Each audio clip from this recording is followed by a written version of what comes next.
Сонымен құрметті оқушылар, біз енді тақырыптарымызды біртіндеп түйіндей бастаймыз. Біз қазір енді Алтын Ордадағы саяси лауазым иелері туралы айтамыз. Олар қандай қызметтер атқарды? Біздегі президент, депутат, министр сияқты.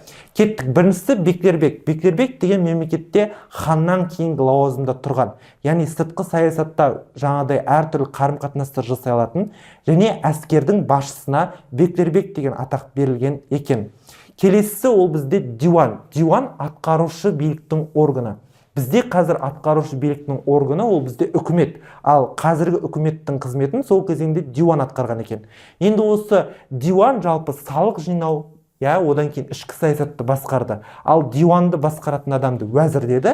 Бізде мысалы үкіметті басқаратын адамды премьер-министр дейді. Тағы да қайталаймын, ал бұларда үкіметті басқаратын, яғни диванды басқаратын адамды уәзір деп айтып кеткен екен.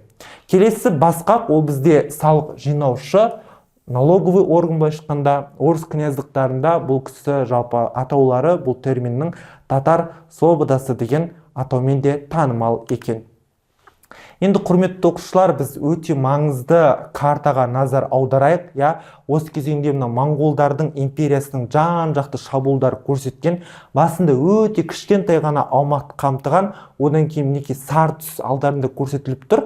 Бұл сары түспен моңғол империясының жаңағыдай үлкейіп, одан әрі оның ұлдары, оның ұрпақтары Шыңғыс ханның бүкіл әлемді жаулап болған көрсетеді. Мысалы, қазіргі Қазақстанның мінекей мынау Каспий көрсетіліп тұр. Одан бөлек мінекей мына жердегі Арал теңізі, назар аударсаңдар, бүкіл территорияны Шыңғыс ханның ұрпақтары осы кезеңде басып алған екен. Яғни осы карта ертең контекстік тапсырмаларда келуі мүмкін.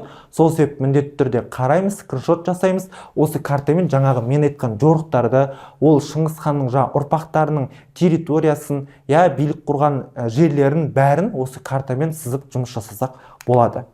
Енді моңғол шапқыншылығының нәтижесі салдары қандай болды?